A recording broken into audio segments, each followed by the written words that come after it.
5 negara yang pernah diabadikan dalam Al-Quran. Al-Quran adalah kitab suci umat Islam yang diturunkan oleh Allah Subhanahu wa Ta'ala kepada Nabi Muhammad SAW. Kitab ini berisi berbagai macam informasi, termasuk tentang sejarah, kisah-kisah para nabi, dan berbagai macam pelajaran kehidupan. Di dalam Al-Quran, terdapat beberapa nama negara yang disebutkan secara langsung. Nama-nama negara ini umumnya disebutkan dalam konteks kisah-kisah para nabi atau peristiwa penting dalam sejarah. Berikut adalah 5 negara yang pernah diabadikan dalam Al-Quran. 5. Yaman. Yaman adalah negara yang terletak di semenanjung Arab. Negara ini disebutkan dalam Al-Quran sebanyak 13 kali, terutama dalam konteks kisah Ratu Saba dan Nabi Sulaiman. Yaman adalah negara yang memiliki keindahan alam yang luar biasa. Negara ini juga merupakan salah satu negara yang paling penting dalam sejarah Islam. Dalam Al-Quran, Yaman disebut sebagai tanah Arab yang berbahagia, karena kekayaan sumber dayanya dan keindahan alamnya. 4. Persia. Persia adalah negara yang terletak di Asia Barat. Negara ini disebutkan dalam Al-Quran sebanyak 5 kali, terutama dalam konteks kisah Raja Darius dan Nabi Daniel. Persia adalah negara yang memiliki sejarah panjang dan budaya yang unik. Negara ini juga merupakan salah satu negara yang paling penting dalam sejarah Islam. Dalam Al-Quran, Persia disebut sebagai tanah Parsi, karena peradabannya yang maju dan budayanya yang unik. 3. Irak.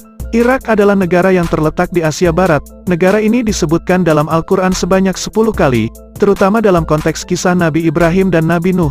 Irak adalah negara yang memiliki sejarah panjang dan budaya yang kaya. Negara ini juga merupakan salah satu negara yang paling penting dalam sejarah Islam. Dalam Al-Quran, Irak disebut sebagai tanah Mesopotamia, karena wilayahnya yang berada di antara 2 sungai besar, yaitu Sungai Tigris dan Sungai Efrat.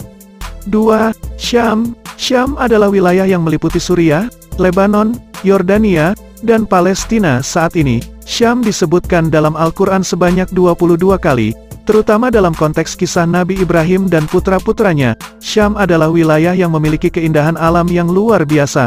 Negara ini juga merupakan salah satu wilayah yang paling penting dalam sejarah Islam.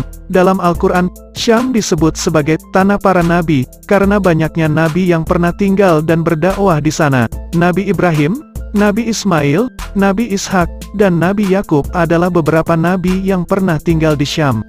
1. Mesir. Mesir adalah negara yang terletak di Afrika Utara. Negara ini disebutkan dalam Al-Quran sebanyak 77 kali, terutama dalam konteks kisah Nabi Musa dan Fir'aun. Mesir adalah negara yang memiliki sejarah panjang dan budaya yang unik. Negara ini juga merupakan salah satu negara yang paling sering dikunjungi oleh wisatawan dari seluruh dunia. Dalam Al-Quran, Mesir disebut sebagai tanah para nabi, karena banyaknya nabi yang pernah tinggal dan berdakwah di sana. Nabi Musa, Nabi Yusuf, dan Nabi Ayub adalah beberapa nabi yang pernah tinggal di Mesir. Al-Quran adalah kitab suci yang kaya akan informasi tentang berbagai macam hal, termasuk sejarah, kisah-kisah para nabi, dan berbagai macam pelajaran kehidupan. Penyebutkan nama-nama negara dalam Al-Quran menunjukkan bahwa negara-negara tersebut memiliki peran penting dalam sejarah umat manusia. Negara-negara tersebut telah menjadi saksi bisu berbagai macam peristiwa penting, termasuk kisah-kisah para nabi dan penyebaran agama Islam. Dengan mempelajari sejarah dan budaya negara-negara yang disebutkan dalam Al-Quran, kita dapat lebih memahami makna Al-Quran dan sejarah umat manusia. Dengan mempelajari lebih lanjut tentang 5 negara ini, kita dapat menambah pengetahuan kita tentang dunia dan sejarah umat manusia. Kita juga dapat mendapatkan pengalaman yang menyenangkan dan menginspirasi. Itulah 5 negara yang pernah diabadikan dalam Al-Quran. Semoga apa yang kami sampaikan bermanfaat bagi kalian. Terima kasih telah menyaksikan video ini, sampai ketemu di video-video berikutnya.